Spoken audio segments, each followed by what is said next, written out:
One of the keywords that you mentioned earlier, Zach, was competitive analysis. So that's what we're going to talk about now. And to start with, I have a quote for you that I want you to tell me who said it, which is copying is the most sincere form of flattery. Do you have any idea who was that? It's a very big product person.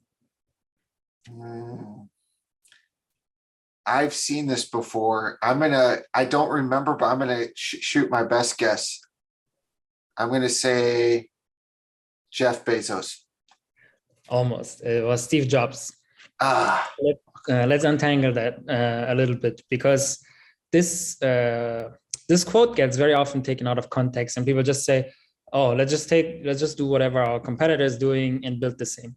That's definitely not what he meant. And also, he was not necessarily referring to, let's say, Android copying a lot of features from iOS and then saying, "Oh, we shouldn't be worried about them. They're just copying us. It just means that we're great." That's not necessarily how he meant it, because what Apple also perfected was having a good eye around what other players in the market were doing, taking that, like copying it, but then adapting it and making it work for them.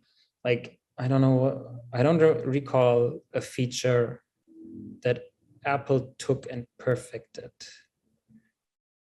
No, I think the thumbprint thing, actually, thumbprint unlock, that existed in different phones before, if I recall correctly, but it was a very clunky experience. It didn't really work, but Apple took it and suddenly made it a feature that works for them. They made it really good, and now almost every phone has it. But also, what is important to note, like if you just look around what your competitors are doing and copying it, then in the end, what will happen is you'll just end up being like your competitors. And then you don't really have any competitive edge anymore. You're not different from the competitors. There might be a certain reason why users are using you compared to your competitors. So it's important to not lose that. But still, it's important to look around what others are doing and taking what will work for you, but just converting it and adapting it to how it will fit into your product. So how you do it is usually is through competitive analysis.